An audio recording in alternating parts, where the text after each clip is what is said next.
A shout out to everybody. Of course, I'm your host, Jay Carter. Couldn't do it without my man to my left that's always heard and never seen Skeens. How's everybody doing? So we usually do our episodes where we film them, y'all, like over the weekend, like Friday, Saturday, Sunday, stuff like that. But with some different things that have gone on in the country as of late, but especially here just yesterday, I believe, is when it actually took place. Me and Skeens thought it would be good for us to come before the people. Oops, excuse me, and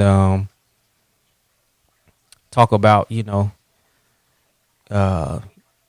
everything that's going on. A lot, especially as people of color. It's a touchy time right now, and we wanted to come and discuss some of the some of the thoughts that we had, and hear back from some of you guys to kind of give some perspective to this. And again, how did we get here? Not just now, but just the totality of how we got to this position in the country. You know what I'm saying? So I definitely want to send out, just as usual, love and peace and blessings to everybody across this nation. Everyone that's affected by the current situations that are taking place as well. Yeah. It's just again, it's tough right now. It's tough, but in all things, we want to make sure that we are looking at things in a proper perspective, and also making sure that we make the proper moves to how we can get better, how we can improve as a people, and hopefully influence some change amongst people that aren't of color, and provide hopefully some understanding that it's not like this is something. I think sometimes the idea, if you're not really going through it personally, that it's almost like it's a figment of your imagination, or you guys are kind of like making it up, almost, kind of stuff like that. But we're talking about in Minnesota, there was a gentleman. For all intents and purposes, I don't know all of the details, of course, but from what I've seen, he was there was a gentleman that was on it. I guess he worked at his establishment as maybe like a bouncer or security, something to that nature. And from what I've seen, he was classified as a gentle giant. He had gone to Minnesota. I believe he lived in Houston. I might be getting some of the details wrong, but I believe he lived in Houston. He was I believe they said it as they classified it, a Houston transplant. And from the accounts of the people that knew him, he was a great guy. He was stopped for some sort of. At first, I was thinking it was classified as, they were saying like, I was thinking, was it like check fraud, or and I think they classified it as something later. But there's video of him where from a particular establishment where they show him getting removed from his vehicle, and he was then arrested. Now, I didn't see transition. They had him like on the side of a building after he was taken out of the car. He was in handcuffs. He looked like he was cool. And then the video that you saw after, the unfortunate video that we saw, is where he was. The video I saw was roughly, I think, like 7-8 minutes, where he's handcuffed. His hands are behind his back, and this police officer's knee was on the back of his neck for in excess 7-8. I've heard some places 9 minutes. I don't know how much I didn't see exactly when he went to the ground on the video I saw, but some people estimated somewhere in the neighborhood of 8 to 10 minutes that he was in that position with the officer's foot on his neck, or his knee, was kneeling on his neck. He was saying that, he couldn't breathe. Can he get water? And he even in that moment was making reference to that he was going to die. So you can see in the video that people are like, yo, what are you doing? And you can see him where he goes to the point where he's like unresponsive, lifeless. And at that point, you would think that the human decency point in you would say, okay, even if I did think that this dude might pose a threat, he's a big guy, whatever you thinking, I would. But no, the dude still knelt on him until the paramedics arrived, and I see a guy like check his pulse. And I don't know this, but I think probably at that moment he may have already been dead. I'm not sure. But they took him to the hospital where he was later, pronounced dead. I'm not sure what happened. But it's kind of for black folks, it's the same old story. Yeah. It's almost to a point that you get almost numb to it. Yeah. You all, like I say, you kind of numb to it after a while because it's repetitive.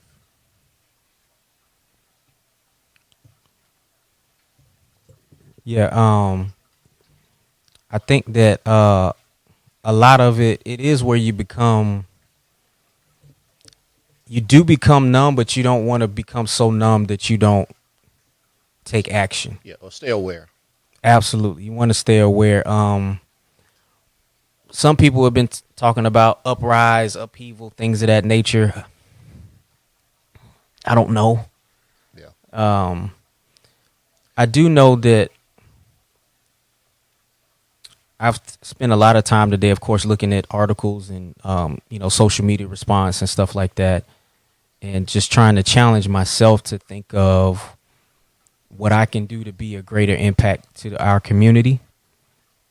And, up my standard even that I hold for myself to be an example and to be actually out here involved in the movement, as we say.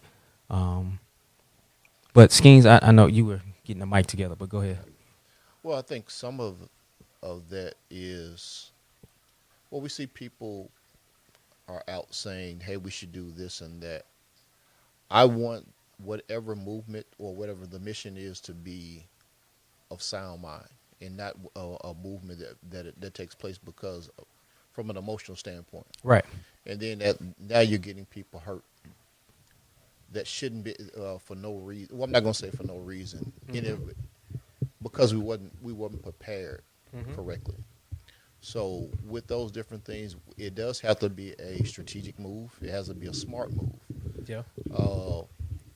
I know we all, in my opinion, we're to a point that marching really means nothing. Right. At one point in time, it did hold weight, but now, I think in order for us to actually be taken serious, something does need to happen. And one of my main things is for them to actually believe it, to actually respect us, we have to attack their pocket. Okay. I know one guy we do follow, a guy's named Kevin Behringer. He has a website that's pretty cool that's called Real Nagas. Yeah. One of the things he talks about on there is that police have bonds. Mm-hmm. So part of being an official for the police officer, police, you have a public bond. So part of that is you have to maintain your civic duty, showing that you are upholding the law and you're not interfering with a person's constitutional right. And if so, then you can put a lien on that bond. Okay. Some of those guys have individual bonds, but they also have what is called an umbrella bond that is over the whole precinct. Mm-hmm. And I think that's one thing we haven't really. I'm pretty sure a lot of us are not aware of. Right. So definitely not. If I can't affect you in terms of the job, and sometimes police officers, when they do wrong, they'll give them a paid leave of absence, or they'll give them a desk job so that it kind of blows over into one season. Yep. Out of sight, out of mind. But what we need to start doing is affecting the pocket. And if the precinct is protecting them, then we put a lien on everybody. So now that once we start affecting your pocket, you may have to think twice, or use some human decency when dealing with people, because with that lien, part of that lien is you have to have collateral. Some of that collateral could be your house, it can be your kids' college funds, it can be your mortgage, different things that you use for collateral. So now, when you do wrong, there's a consequence with it. I've always said when a police officer does something, kills a person, he or she should be charged as a regular person. Right, and I think I can't. If I do something wrong, Right, it's I'm different. charged. Well, and even when we talk about the quote unquote blue wall of shield, that's no. If you have some police officer that make the statement, "Well, I'm a good cop." Mm-hmm. Well, if you are in any way affecting, are helping this person to get away with whatever they did, you just as bad. Because if I ride with someone and they commit a crime, knowingly or unknowingly, I'm considered a co-D. Right. Yeah. I'm an accessory to murder or whatever that person whatever it is. Yeah. what that person does. It's no different than when you're a police officer and you're hiding it, because really you're held to a higher standard, because part of your job is to uphold the law to protect and serve. Right. Or that's what we've been told.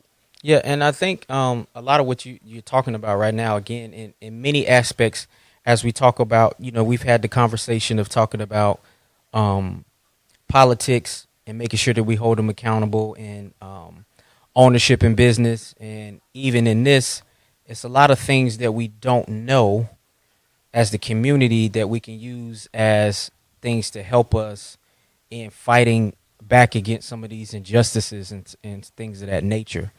But again, as a collective unit, we're always better together. Yeah. And that's where the unity aspect comes in, where we can hold each other down, whether it's when certain cases and stuff come up. We have people that are in positions of power and things that can make sure that we have proper representation and things like that. This is an all-encompassing thing. Now, again, not to forget and to pay our respects to my man. His name is George Floyd. I forgot to say that. Yeah. So I just want to again send prayers and condolences out to his friends and his family. There was a fiance of his that was on that was talking about him and his character and what kind of guy he was. So again, the gentleman's name was George Floyd. In the midst, we had just recently the killing of the young kid Matar Barry that happened. Very recent. And, we had the other young lady where she was healthcare professional. Yes. She was in her home. I can't. I have to look up her name. Yeah. She was in her house. They came to the wrong location. I guess it was a guy that they said that was selling drugs. Her and her husband in the house, laying in the beds, 1:00 in the morning. Now y'all watch this. They from what I understand, they were at the totally wrong location place. Now he's like, well, his address was this before this anyway. They busted in the house. Breonna Taylor, excuse me, unannounced. Breonna Taylor. But even though they state that they announced who they were, you break in the house, people's house 1:00 in the morning. So as a male and the protector of the house, he's thinking it's a burglar. Right. So, protecting his house, he starts shooting. They shoot, and he shoots back. And they initially tried to charge the brother with murder. Yes. I heard they recently dropped. They did drop it. Okay, yeah. So, they break into the house. You're shooting. Right. You charge me for shooting back, protecting my residence when right. you were when you came in the location right. wrong. Yeah. Anyone 1:00 in the morning, you hear somebody in your house, you're thinking you're not thinking it's the police, especially when you're a person that have done nothing wrong. And it was complete negligence with the police department. And I think that anyone who entered that residence and that acted the way they should be charged to the fullest extent of the law. They didn't do their due diligence to even call in the police station to see the check and see if the person they was looking for was still out, because that person was actually apprehended. Well, yeah, I'm looking at this. Charges dropped against Breonna Taylor's boyfriend as police chief retires, and FBI joins probe, it says. With the Ahmaud Arbery case, he was in a neighborhood jogging, or again, we keep saying, I know a lot of stuff is talking about he was jogging. Let's just say he was having a stroll. I could care less if he was jogging, and he went and did what thousands upon thousands of us have done when a house in a certain neighborhood is being built and you go in and you look around. My mama used to have me do it all the time. Yes, a lot of us have looked in there, whether the house was actually built, Right. or if you're just looking at the floor plans, because if you're in the process of getting a new house, hey, you Yep. want ideas. Or if Absolutely. you're thinking about moving, you want ideas. Yeah. Or if that's a house you're looking at, so you may have the mindset, man, I may buy that house because it looks appealing to me. the owner of the home shows video of countless people that have been in. Nothing was taken. Nothing was taken. They told the folks that got involved with him said that they thought he might have been stealing or whatever the case is, but And nothing also, was taken. And also, this is you taking the law into your hands. Right now, I know here was my and just to recap, he leaves out of the house. The authorities were called at some point. Now the gentleman that filmed this, at first they were saying he wasn't involved, but now he's been charged. Yes, because he was one of the 3 people. Because it just didn't make sense that he worked was together. riding behind this whole thing, recording it on his phone. But an ex-police officer and his son were parked in the road, kind of blocking him. He runs around the truck because the truck is in there, and then his son is in the front. They wrestle with the gun. And now here's my thing in the Ahmaud Arbery joint is I think about myself because, again, you know, I'm exercising, I'm out riding my bike through random neighborhoods and, you know, in our area. You know, of course, you always think I got 2 sons, 2 black sons. You know, I think about them, you know, later on. They could be in certain areas. But even though I know that, you know, Georgia, I guess, has something about you can perform a citizen's arrest or anything. But I was talking to one of my guys. I said, no level-headed, rational thinking man that I know would try to interject themselves into something like that. They would call the authorities. Well, even the one guy they were saying there was a former was a police officer or sheriff, whatever he was. Mm-hmm. He hasn't been qualified for that position from like 2009 or something like that. Yeah.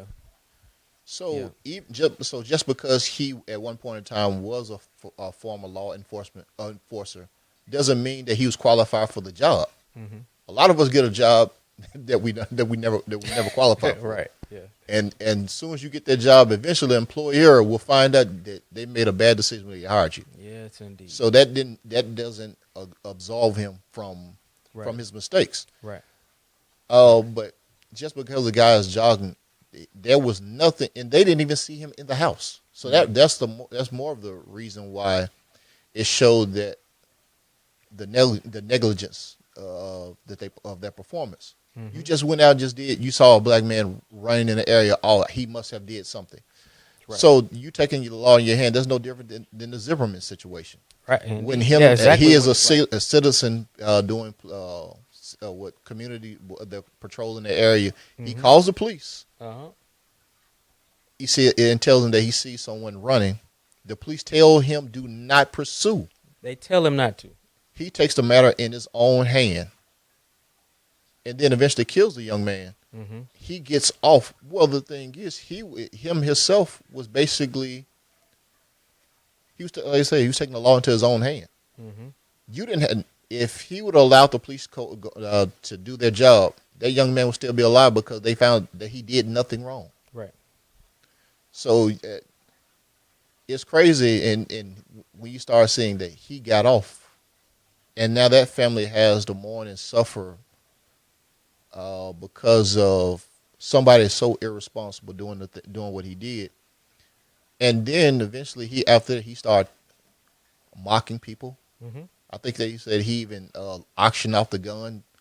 I remember that. Yeah, I do. There was other women that he had situations with. Can't remember. I think it was one woman. I'm pretty sure. I think they said that it was like a domestic dispute that he was beaten on, and he's had countless situations now. His character came out in other areas. Yes. Yeah. Yep. So if they would have did their due diligence and got him out of here, the right person wouldn't be walking around. Yeah, and I think even the guy with the George Franklin case now, that he had some questionable stuff that was going on. If you check his police jacket as well. Yeah. So again, the hat and all that. The character will come out. So again, guys, we're just trying to talk through the conversation piece of, again, how did we get to this point in America? And of course, the roots run deep. As we go back to take it all the way back to slavery, and Jim Crow South segregate. The civil rights era. On up to now, and I know for some, the question is often, how does slavery impact us now, because it was so long ago. But Skeens, as we talk about, if you really look at it from the time when people were actually quote unquote freed, that's not that many generations ago. Mm-hmm. A. B. If again, let's say that Jay is a racist guy that's owned slaves, okay? It's no different than the behaviors that we talk about in anything else. Unless you make that decision to change, you pass that behavior and more so the mindset down. Correct. And so I was telling one of my, I think one of my cousins, that I had the thought that if you think about it, at the time of during slavery, it was like, America's number one commodity, right? Mm-hmm. So you think about how business people and business owners diversify over time. So if you think about it, guys, if I had a family that was rich off of money from slave trade, what did they diversify that into as the country evolved and changed? Did they then move into the railroad? Did they then move into Sears and Roebuck? I'm just making this up, but just so on and so forth. So those roots still run from those wealthy elite families. So they're still in power and in control. And then it was already one thing when they came over to the U.S. A lot of them was given land immediately, right? Given hundreds and thousands of acres of land, so that you already have a head start. Absolutely. And then when you compound that with free labor, I should win. Right. There's absolutely no reason why I shouldn't be winning. Right. But when you say that, being so only a few generations away, that further shows that the mind of both sides needs to be scrubbed. Absolutely. Wipe the memory. Yeah, because that entitlement, as you said, is if it's never was not taught, that entitlement goes generation to generation. And that inferiority complex and that trauma goes generation to generation. Absolutely. So both sides, it's a trickle down effect. Absolutely. And the same pretty much remains. Now we're at a different age that a lot of the new millennials don't. They've been pretty integrated for the most part, especially here in Central Texas. Then there are other places that are melting pots. So they haven't really seen what we have, and we didn't see nowhere near what our parents did, because definitely not. Our parents were part of I guess they was coming up. They was still segregation. That was the beginning of the end of segregation. Generation before, our grandparents were slaves. I mean, you think about that. Yep. As we talk about how that commodity of ownership in slavery, a few years after slavery was 1865, a couple of years later, now you have the prison system. There you go. Which was now invoked, which was illegal. Was once slavery ended, this was a way for the government or the powers that be to legally go ahead, bring back slavery. Basically, because I could arrest you for anything. There was cases like if you was out past a certain time, you can get locked up. If you was doing business by the train tracks at a certain time, you can get locked up. Yep. So basically, those people that became free, now was one thing they had to deal with. Hey, I'm now free. Right. So trying to maneuver into that newfound space, and as they're getting their bearings, you go back and grab those people and put them back in captivity to keep getting that free labor. I mean, even the prison system now, you will be amazed how many items that are made in the prison system. Still to this day. The women that love Victoria's Secret. Yep. Guess what? Yep. It's made in the prison system. Yep. You got the license plates. Yep. It's countless. It's countless things that have been made in the prison system, and right or wrong, it's still a form of slavery. Mm-hmm. Some of these guys are getting pennies, a day for work, a slave's wage. Now, and then if you want to play devil's advocate, you have some people that'll say, "Hey, this person getting 3 hots in a cot," and of that I totally understand. But there are many people, as we start finding out, more and more people have been false imprisoned. Yeah. When people serve 30, 20, 30, whatever amount of years, just to come to find out now that with the new modern technology that this person was locked up for years for nothing, then the only thing you get is I'm sorry. Mm-hmm. Now some people, they give you a couple dollars, but that money, one, would never equate to the amount of money that you could have, your true earning power, the legacy that you could have left, the families that you could have had, the memories, that you could have made, the life you could have impacted. But instead, you're locked up in a confinement in a prison with people that actually that deserve to be there. When you have murderers, rapists, so on and so forth. Right. So let me just take it back though, Skeens, is that what we're talking about is a connection from slavery to, we're talking about, what's happened most recently with George Franklin, is that if that ideology and that mind frame can be passed down to where we still have racist actions, and then we have the police that were used during that time to literally go around and herd up black folks to put them in jail. Yeah.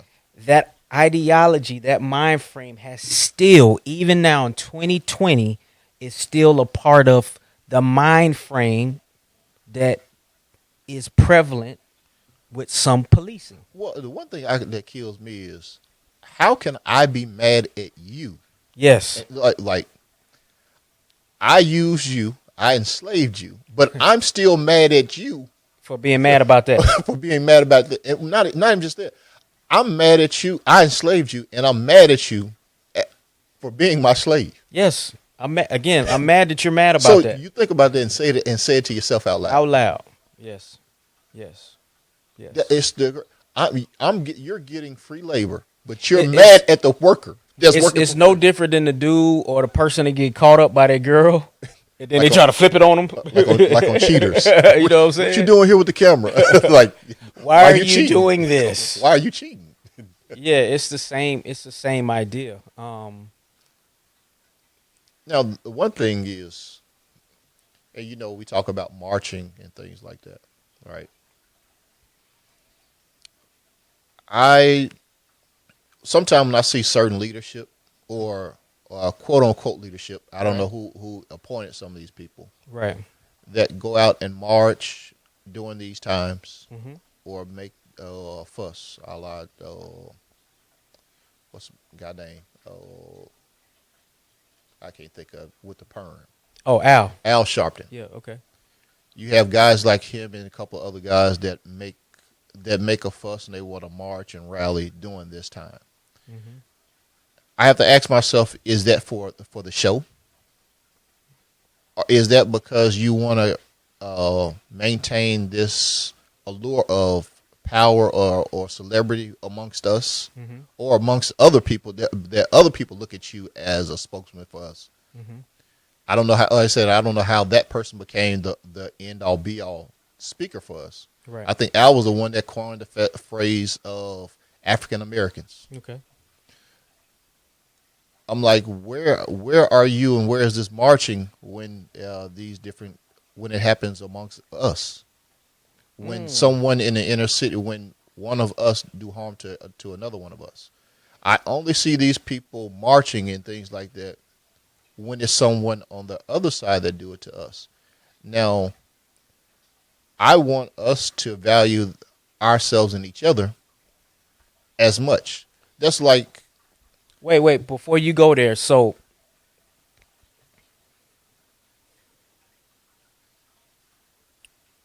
what you're saying, this over here, of course, because I saw a conversation. I looked again at a whole bunch of stuff today, just trying to process my thoughts. And I saw a similar conversation on a thread. I believe it was on Tyrese had posted something, and there was a thread. I was reading through it, and one gentleman brought up something similar, and it was said that saying hold ourselves accountable for what we do and talking about this in the same breath is comparing apples to oranges. pain is pain at the end of the day. A loss of life is a loss of life. Right. And for me, let me say this.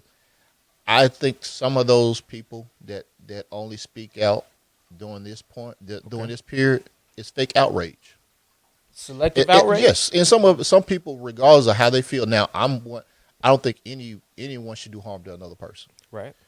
But I do think there's some people that get out and speak at these moments. They do it for the look. Because when it's one of us that kills each other, I don't see these people. Mm-hmm. I see no marching in Chicago when there are more people killed in Chicago than over a decade than it was people killed in Iraq. Mm-hmm. Where's this leadership? Where's this marching? Where's this anger? When it's us that do harm. More than anything, I feel more of a way when it's one of us that kills one of us because it's family. Okay. How can I request or require someone else to care more about me or care more about my family than I do? That's just like, say, for instance, if I'm dating a woman, right? Okay. And she has kids.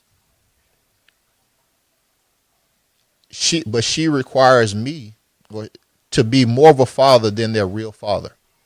You hold me at a higher esteem than their real father. Mm-hmm. A higher level of accountability than their real father. That's his family. Regardless of how you may feel, no matter how much of a role model that you may play, but at the end of the day, that's still his blood. Yep. So, and that's the way I look at it. Well, with us, we're blood. We're family. Mm-hmm. So I want us to have that same level of compassion and caring and value of life amongst each other. Right. And I think and that doesn't exalt yeah, the police officers or anyone else outside of our race that do these different things. But we also have to be accountable for when we do wrong. And I don't want to hear anyone say, "Oh, you can't call us." Well, don't talk about our business out to the public. Well, a lot of times we put our business out in the public when we put it on social media. Mm-hmm. When you have people talking about running up on the op, or right, you got people running up with the gun, shooting up places and put it on social media.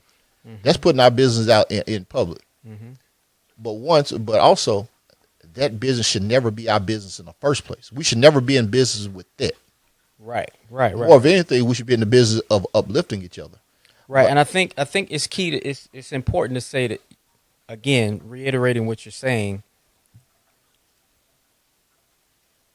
Killing of unarmed, innocent black men is wrong. Right? Killing of anyone is wrong. We're talking about our community right now. Especially us. Is wrong.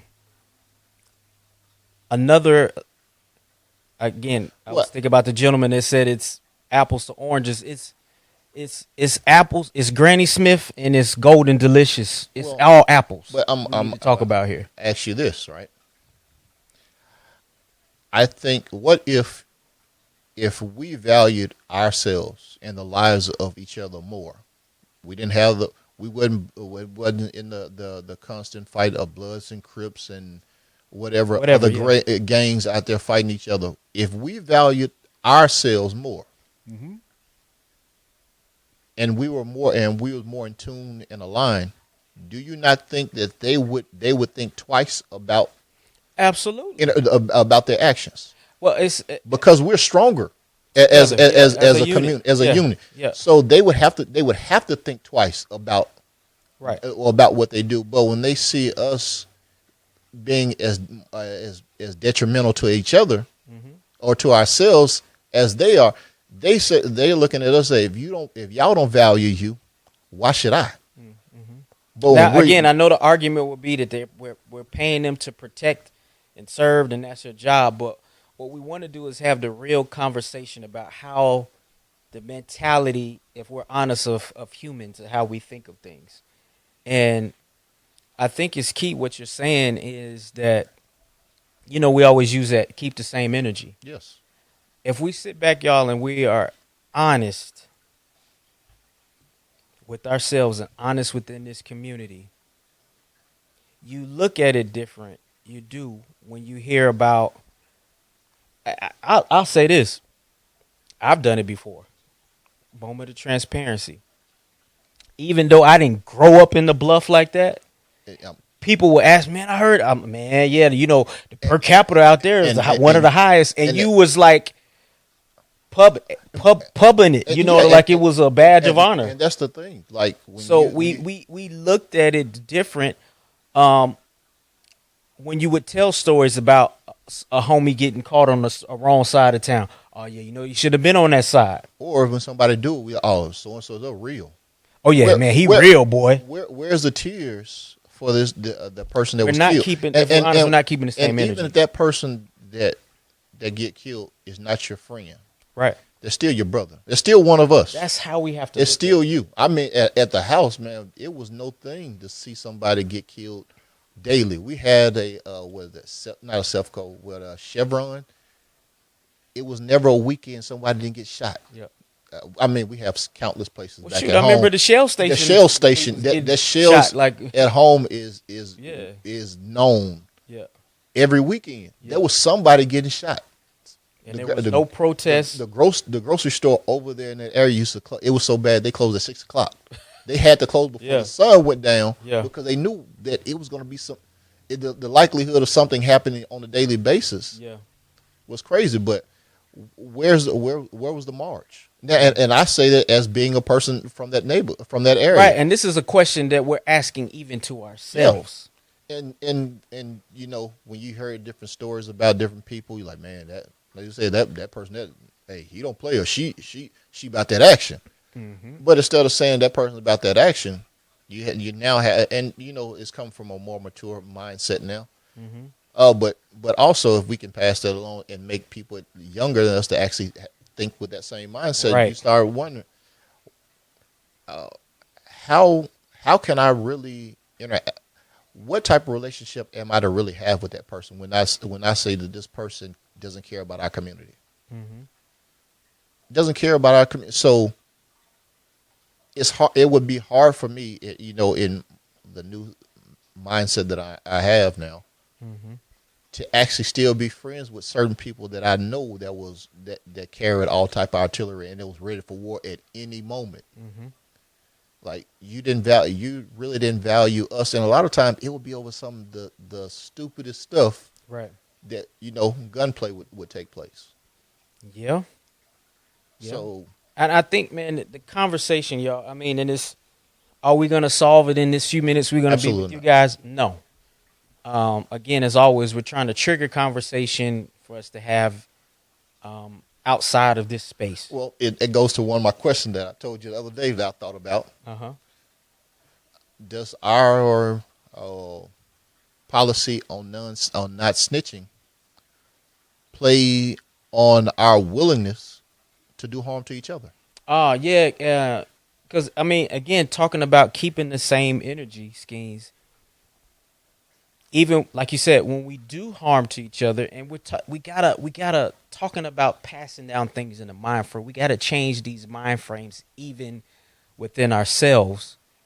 That again, when a cat, like you said, would do harm to somebody around the way, I mean, you wasn't going to help them or and then we say again, you had a no snitch policy. Yeah.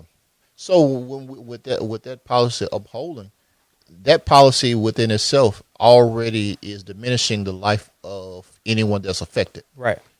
Because you're saying, well, even though that person may not have deserved it, as we talked about before, it's a difference between people being in the game, but we're talking about civilians, Right. people that had nothing to do with nothing, that are affected.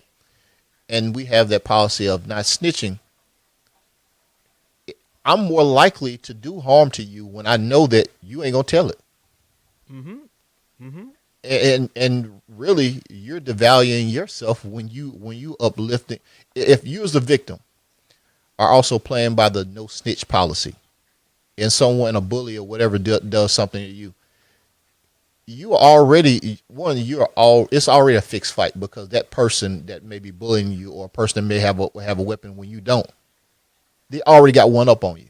Right. But then when you add into the factor of not snitching, and then you have a fear of telling, that person that bullied you, why would that person stop? Why the person that robbed you, why would that person stop when they said he ain't gonna tell it anyway? Right. Like Debo, like Right. type of situation. Yeah. You don't there's no fear of repercussion of anything with your actions. Right. So when we look at that, we're already behind the 8 ball. So yeah, why would other care about us when we don't value and uphold each other? If anything, we should be protecting the weak.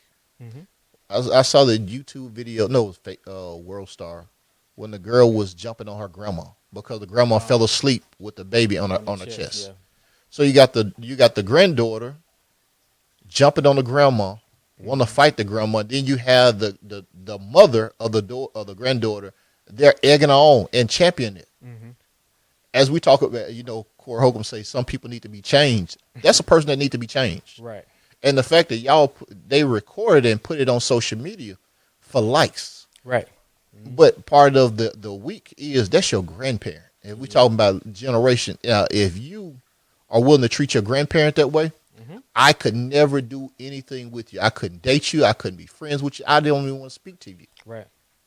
Now think about that type of person. Regardless, right or wrong, even if you say the grandma was wrong, you don't interact with your people that way. And like I said, the grandma is the weaker link of the mother didn't even step in. You could have said, hey, don't do it like that. Right. But instead, you championing this on, y'all filming this interaction. That's part of our we talk about being fragmented. Yes. So if I looked in the comments, I see people they're laughing and cheering this on. That right there, if you're cheering that on, do not speak about the activities when someone outside of us do harm to us. Well, and here's the rebuttal that I know that you would have. I've seen it. It's that people that are within the same community, by average, always kill each other at a disproportionate That's when rate. they say black on black is a figment. They say white on white crime is it's just as high. Black on black is just as high. This on this is high. If we are supposed to be you're right. It's murder by proximity. But guys, if we're supposed to be these elevated people, we have to break that narrative. We have to break that trend. And I know, again, another that I'm just thinking somebody's going to say, well, y'all talking about keeping the same energy. What we need to do is keep the same energy on them cops, and we need to retaliate and this and that and the third. Again, I understand that sentiment, but I want us to move smart. I want us to move smart and in a righteous way.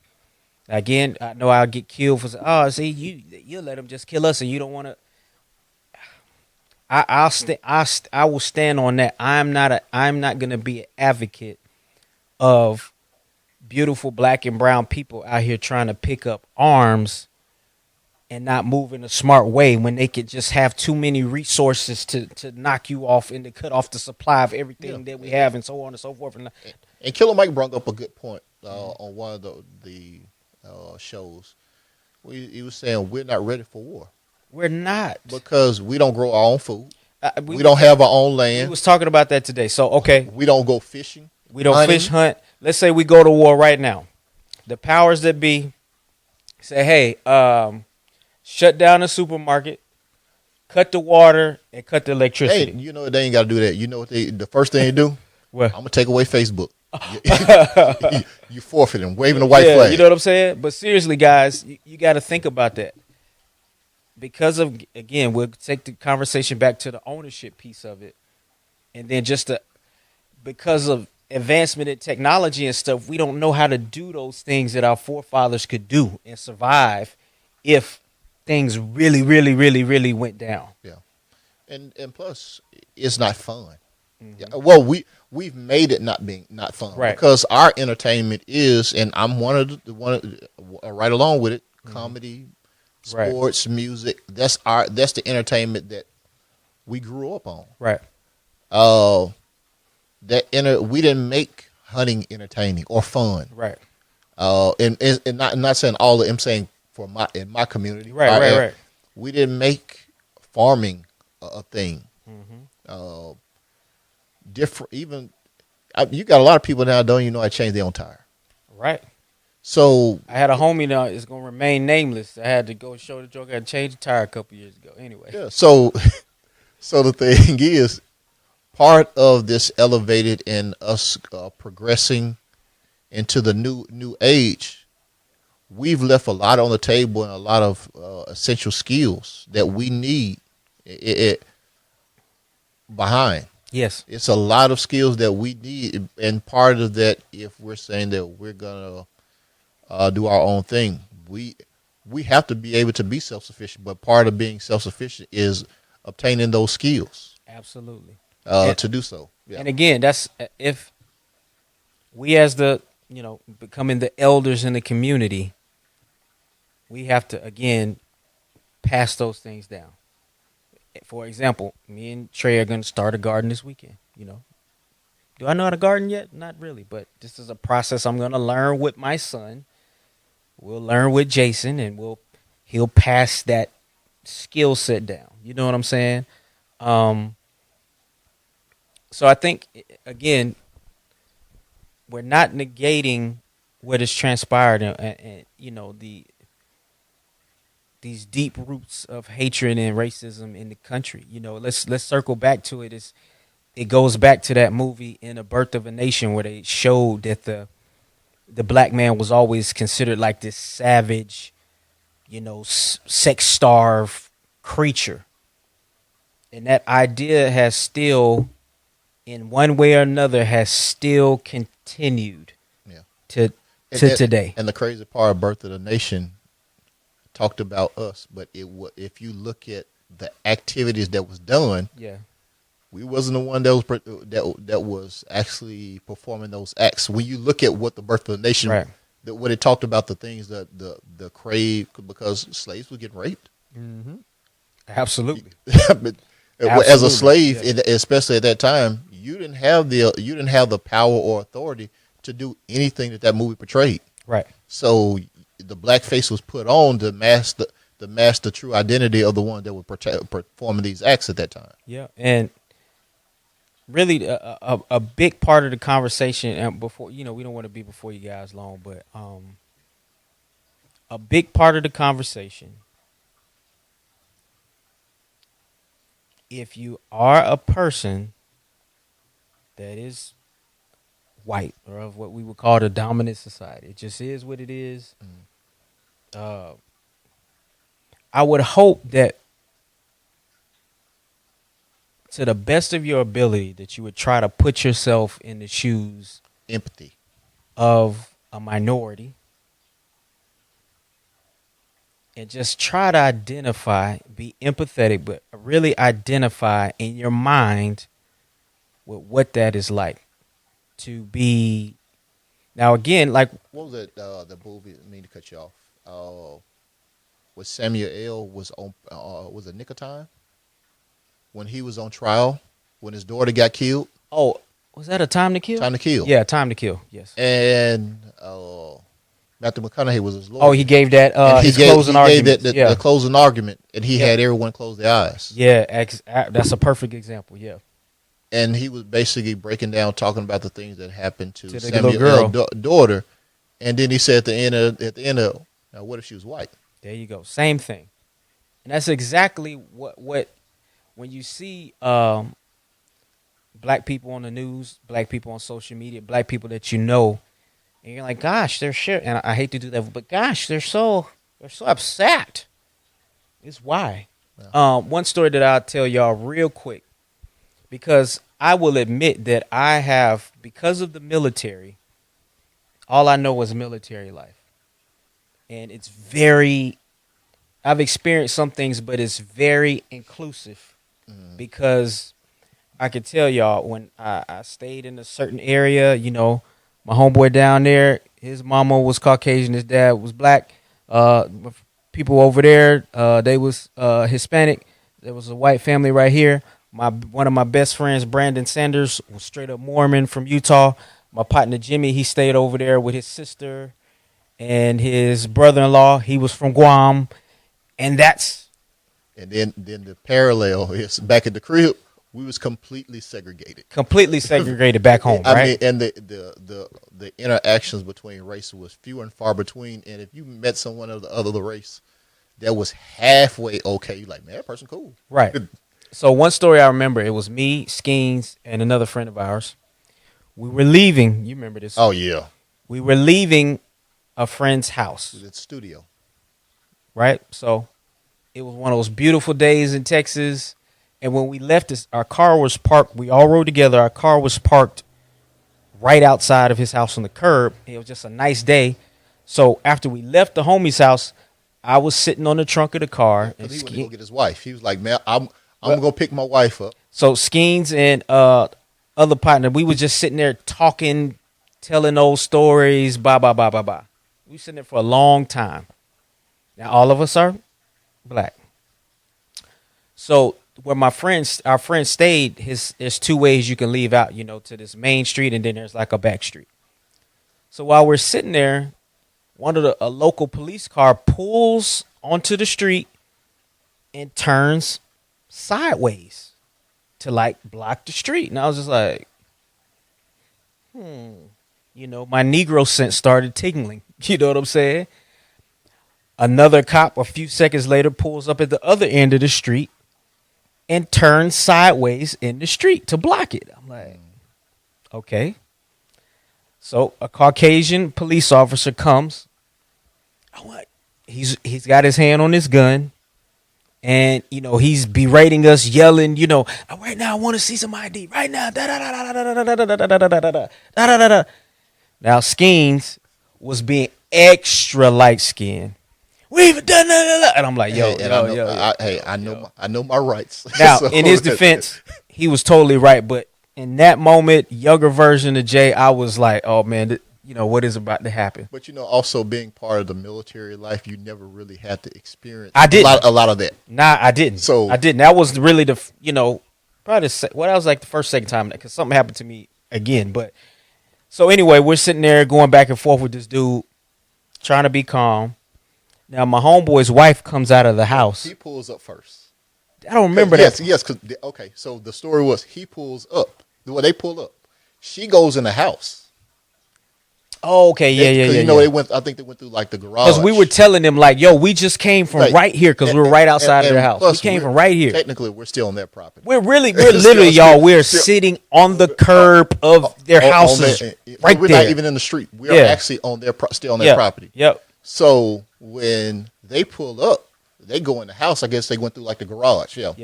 And so he came out and he was like, oh, what's going on? They were like, do you live here? Like, yeah, I live here. And know him? And at that time, you know, unfortunately, I was having a moment, but I was right, letting them know that, hey, and he was saying, well, we have disturbed. I said, did y'all hear anything?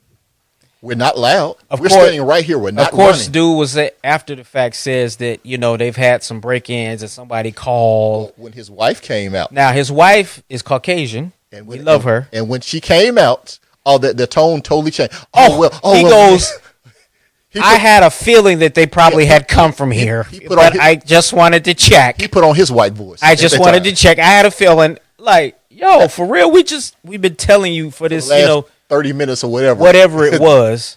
that we had come from here. So now say if she didn't, if they didn't pull up when they did, or say for instance if she wasn't with him, because when he got back, he's the man of the house. They still was giving him static. Right. Well, this is the other part of it that's crazy, y'all. I know they're stupid criminals, but we're gonna perform break-ins and chill and sit and talk and laugh. When we saw the cops, we didn't run. We sat there. So I'm like, what type of, like you say, some of the stuff doesn't even make logical sense. No, it doesn't make logical sense. So I say all that to say, I've experienced some of these crazy interactions that we can have, but in that still, I implore, again, my Caucasian friends, people that it's the best of what we're going to see, or the change that we're going to see. We have to have people that are in the majority that get behind us. Correct. Because as we talk about, Martin's movement wouldn't have been as effective if he didn't have some people from the dominant society behind him, marching with him. Yeah, it has to be all of us, but it definitely has to have people from the majority that are behind us. And it requires both empathy and love. Walking with us. It has to happen. You can't idly sit by, and what we can all do, even this right now, while we're trying to bring awareness, we're trying to have the conversation. If me and Skeens only have this dialogue and don't challenge ourselves to do anything else, we failed. Correct. We have failed if we don't do anything besides make a post and put up this video. Yep. Because Michael Jackson said, "Star the man in the mirror." Absolutely. As so old as that song was, it was true. Absolutely. You have to first look in the mirror and say, "What can I do? How can I be better?" And that doesn't just mean going out, as we talk about, doing something crazy, but as little as helping. You know, we talk about helping one another, educating kids, or how to deal with the police. Now, because there'll never be a perfect situation, right? But helping people understand the law, understand your rights, as well as educating some of our friends that are not black on some of our plights, or to help them become understanding or empathetic to what we go through. Right.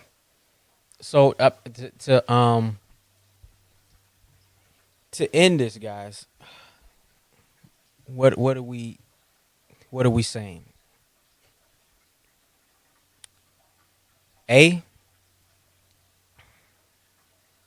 Police, you have to be held to a higher standard. Correct. You have to be. We need to start attacking those bonds.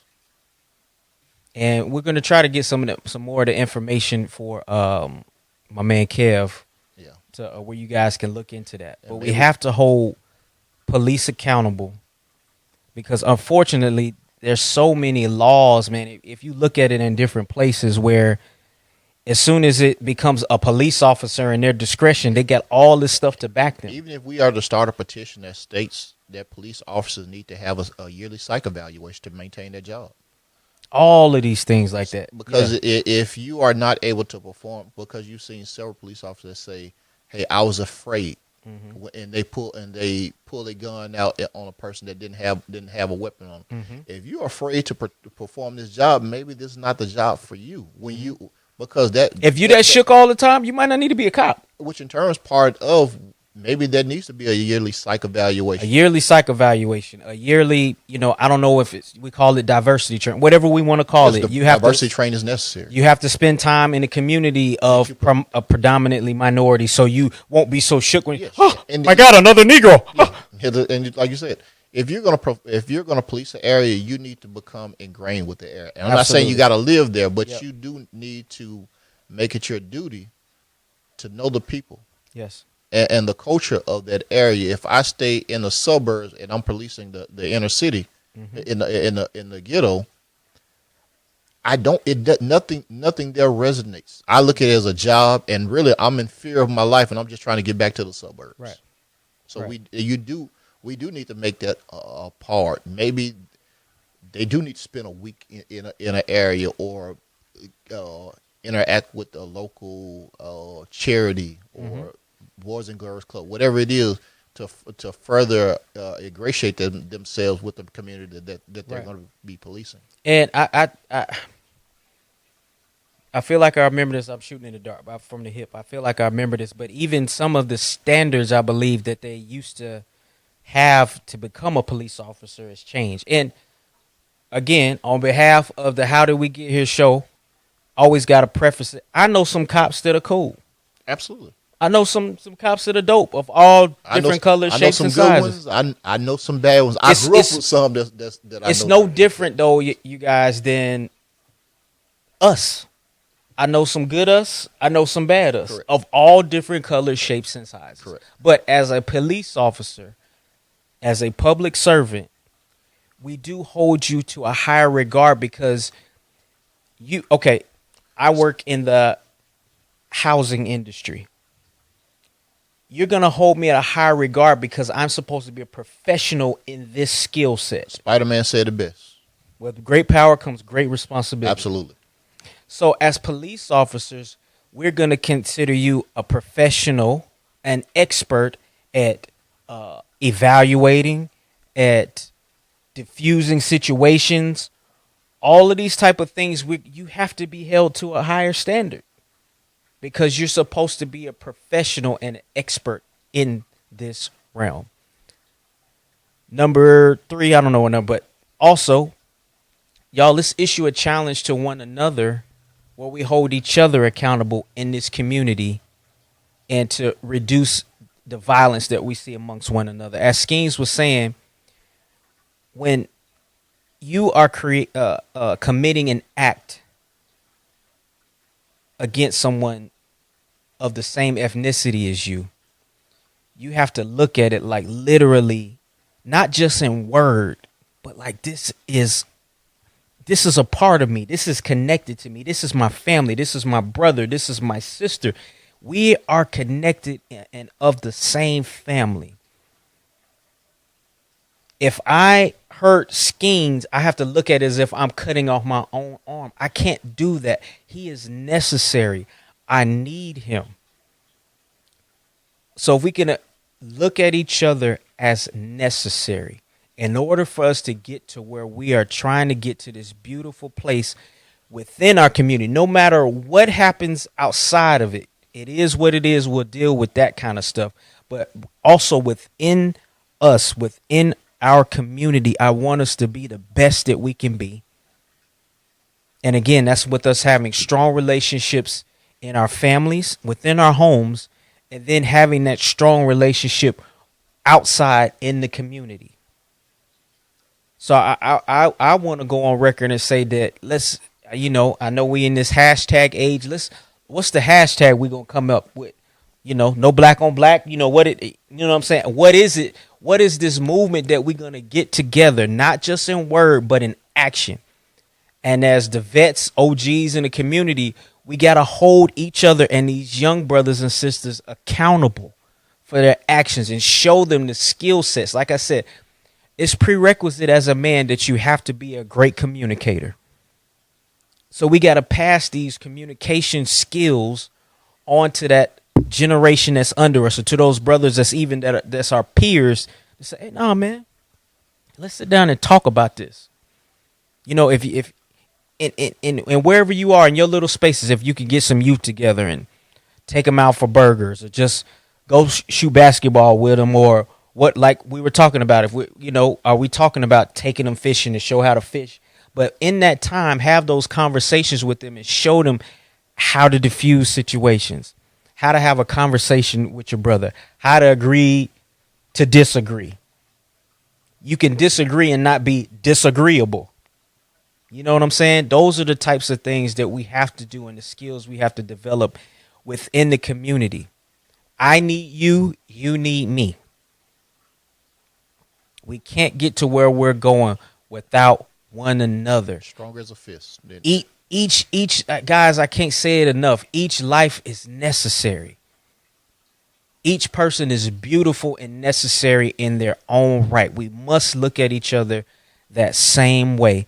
And as me and Schemes were talking about, once we start to evaluate each other, not as just a human and what can you do for me?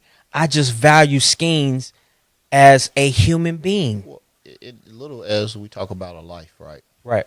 Let's look at it as, let's say it's a piece of clothing, right? In terms of how we're all connected. Mm-hmm.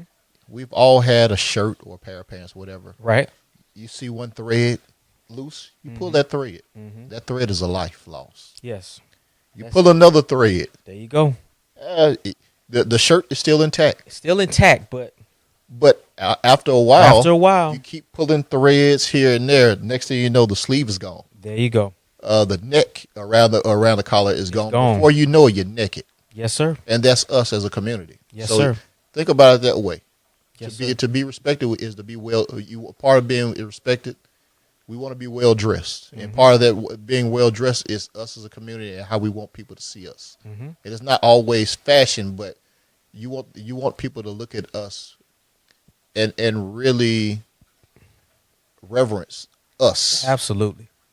And we need to reverence each other. Yep. But more of anything, it needs to be how we look at each other. But to keep that fine thread together, those fine threads together, we can't let one thread come loose. We can't. And before we sign off, we just still issue as we're talking about unity and value of each other. We issued the challenge last episode. We're going to issue it again. If there's anybody that you had an issue with, you hadn't hollered at them, we'll say had an issue with them, get that thing right. Yeah. If you had, check on your strong friend, especially right now, man, because I know a lot of because, man, that, to see the situation on TV, it's jarring to see that. And I saw another shout out to Chase God TV, Joe. I'm not sure what he calls. I forgot what he calls his podcast, but I was looking at a clip of it, and he was talking about. He was basically talking about while we seeing stuff on video brings things to light, it's also basically crazy the part where you sat there and watched somebody exit this life and transition, and oftentimes that exit is a private thing, and because of social media, it's not private. He was talking about that balance of that thing, of that privacy piece of it, of how we are when people are getting ready to lose their life, how it's just loved ones that see it. In this case, the world is seeing it. And that brother didn't necessarily ask for that. But in the same token, with us seeing it, it brings light to these injustices. You know what I'm saying? So he's talking about that. But anyway, guys, just reaching out to one of my mentors a few years ago. He was like, Jay, this year, man, I'm any situation that I can, I'm gonna try to take the high road. And I was like, yo, I rock with you on that pact. And I've done that it's been several years since then. In any situation in life, I'm not thinking about how much. Now, again, with balance, everything is about balance, guys. I'm still a man. I ain't no sucker out here, all that kind of stuff. But in just your normal situations, I'm mature enough, and I feel like I'm good enough of a communicator where I can navigate a situation and find the high road to take. Right? And we will, again, issue that challenge. If you haven't checked on your strong friend or whoever it might be that it has popped in your head, go ahead and check on them. Have a conversation with them. Shoot that text to get the ball rolling on that communication. And right your wrongs. Right your wrongs. But the main thing, guys, again, communication, love is what we always want to talk about. Communication and love. So, again, until the next time, just want to come and hit y'all. We know it's, again, a tough time right now. But again, we send our love, peace, and blessings out to you guys. It's another episode of How Do We Get Here? Two cousins that are like brothers, talking about any and everything and the process and the journey. I'm your host, Jay Carter, and my man Skeens. We'll catch y'all next time.